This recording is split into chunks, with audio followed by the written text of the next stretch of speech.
Hi Libra, welcome to Higher Source Tarot for your weekly tarot check. This is for the week of March 28th through April 4th for all Libra, Sun, Moon, Rising, and Venus. If you are new to the channel, I post new readings every Friday and then again on Monday. So welcome to you. And if a reading doesn't resonate, you can always check back in a couple of days and watch a new reading. You can check a different part of your chart.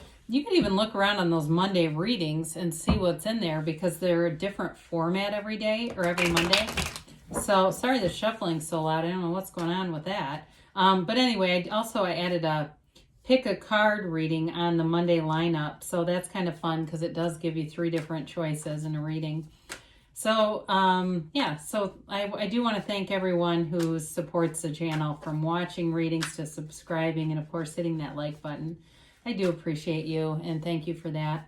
And if you haven't subscribed, I'd love to invite you to join us, and you'll know if anything new is posted here. Let's begin and get the guidance for Libra, Sun, Moon, Rising, and Venus. What does Libra need to know, please? All right. And we will begin with the tarot, and then we'll use the Angel Answers Oracle cards. So you've got the King of Swords, the Emperor, the Fool, oh boy, the Five of Cups, haven't seen that in a long time, the Star, the Six of Swords, you've got the Queen of Pentacles, and the Page of Wands here. Well, okay, so you came out of the gate here kind of stern, but I like the turn that it took. You have here Aries, Aquarius, you've got Air, Gemini, Libra, Aquarius, you've got Water, Pisces, Cancer, Scorpio. I guess you have all the elements, don't you? So the King of Swords comes in, and it's you in your own element, and you know, you're in a place where you have some power. And so it may be in work, there may be some kind of a new project taking off here. And with that, or some kind of a new opportunity here, you've got great ideas. And you're not afraid to say them with the King of Swords. And it's also, though, your ability to articulate yourself clearly, communicate clearly. In terms of a relationship, you may have communication coming in that brings in something that's fun, and it seems like it's just what the doctor ordered. If you've had some heartache, this new thing is fun, it's uplifting, and it offers like this just breath of new air, you know? It's like this fresh breath of air. So the King of Swords, so again, it's kind of a serious energy, kind of like taking care of business, but I don't feel like it's all business and no fun. But with that Emperor coming out next to him, that's when I was like, oh boy, because the Emperor is also all about structure, authority, but there's money there too. So let's be clear about that, because the swords are nobility when the deck was made. They're the wealthy class in this deck. We oftentimes say it's all the pentacles, but they're money too, but the King of Swords especially. Now the Emperor also, we sometimes don't always give this full credit. There's money here, and it feels like for somebody here there may be a promotion. You've got something moving forward here. And again, it does represent authority too. Now there's a protective energy with this. And so it's kind of interesting that the Emperor is right next to the Fool, because, you know, the Fool kind of is impulsive and it takes that leap of faith, whereas the Emperor is very discerning, right? And so the only thing I would say with the King of Swords and the Emperor coming out, I would be a little bit careful. You've got communication, be a little bit careful with being abrasive with it, okay? And that might not be you, maybe it's somebody coming towards you, but these two together, again, they can be very abrasive. They cut to the chase, and it can be perceived the wrong way. So the tarot's your best friend who tells you the truth. So I do feel like they're giving you a bit of caution in communication. There's clarity, but again, the delivery, you've got the ability to communicate well, and just watch out with that Emperor being there. Because it's his way or the highway, you know what I mean? And so with the Fool, though, it's interesting because talk about levity. Boy, does this bring in a light energy. It's pure potential, all right? It's absolute potential. Anything is possible in this energy. It represents trust, enthusiasm, a brand new beginning, honesty, loyalty. You've got great loyalty in this reading too, by the way. I like to see that here in any reading, but I do like to see that here for you. So for some, again, you've got some kind of a great idea. Your ideas are going to be valuable to other people too. And there's a carefree energy about this. You've got, that releasing resistance. You are aware of your experiences, but you're not living in negativity here. It's like every day is a new beginning. It's an exciting time.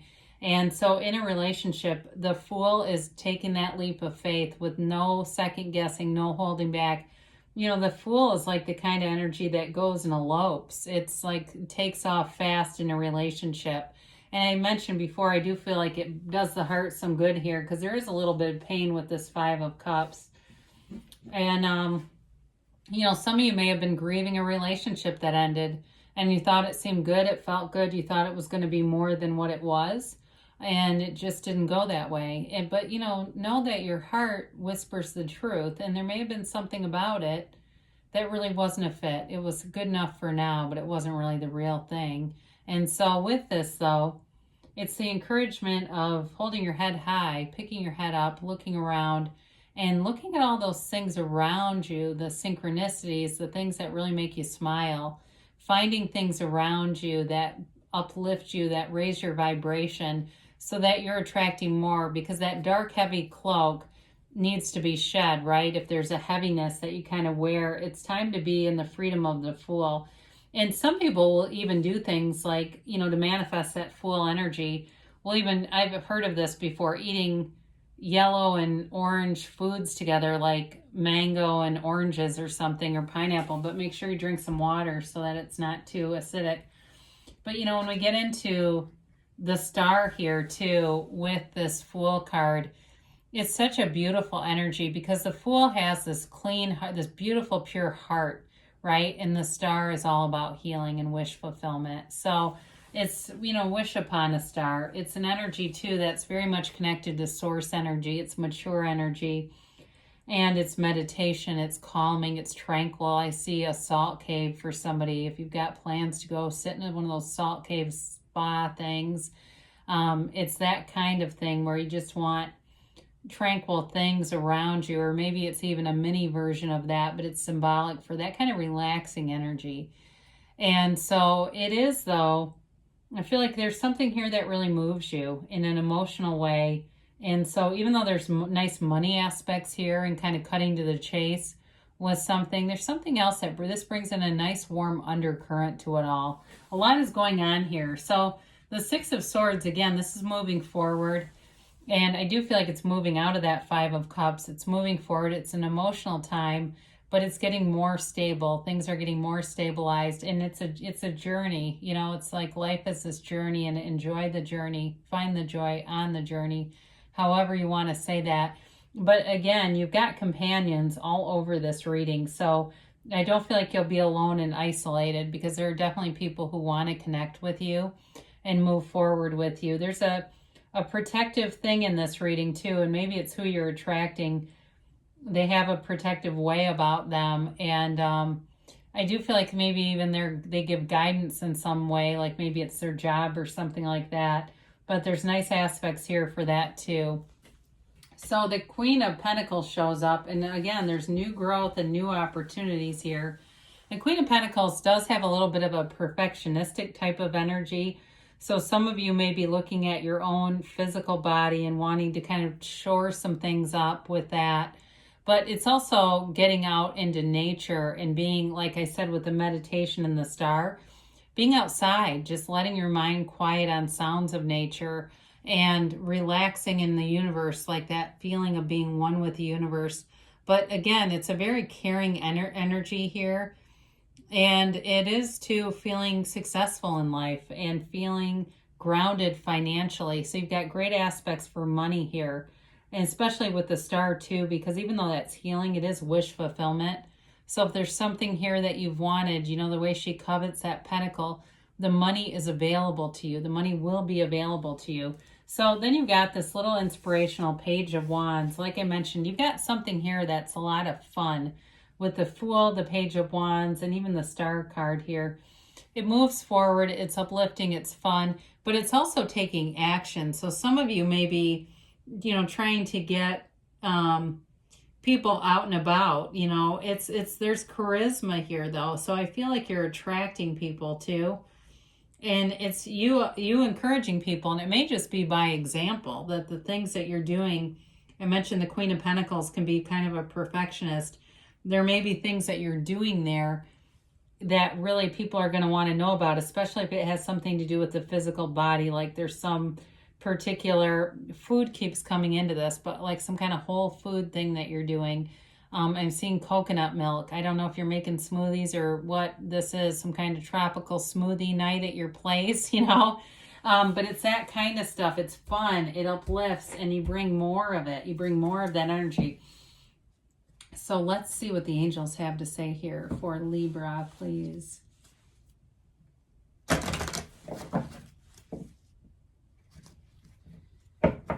And one more time for Libra. All right.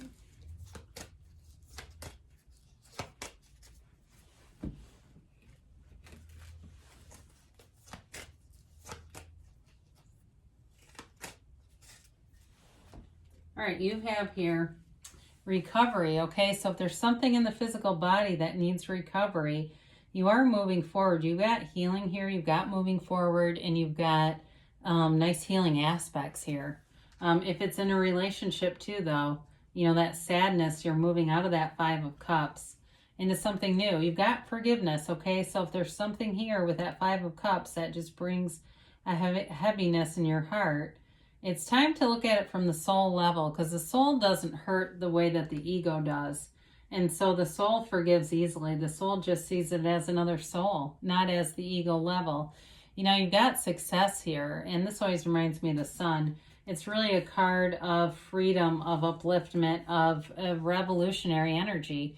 You've got in the near future here, so things are definitely moving forward for you. And you've got a yes. I don't feel like I've had this in a while. It's that hell yes. It's, again, this reminds me of the sun too. You create your own reality, so there's nothing that you can't have, do, or be. Everything is you pushed out. So what you believe, you will get. I have back here, attract what you expect. You get what you expect every single time, because the universe is very consistent. So the universe doesn't misunderstand us. Oftentimes the ego the mind has one idea and the heart has another, and your heart whispers the truth. The universe hears your heart and collaborates with your heart. So I love you, Libra, and I'll be back again soon.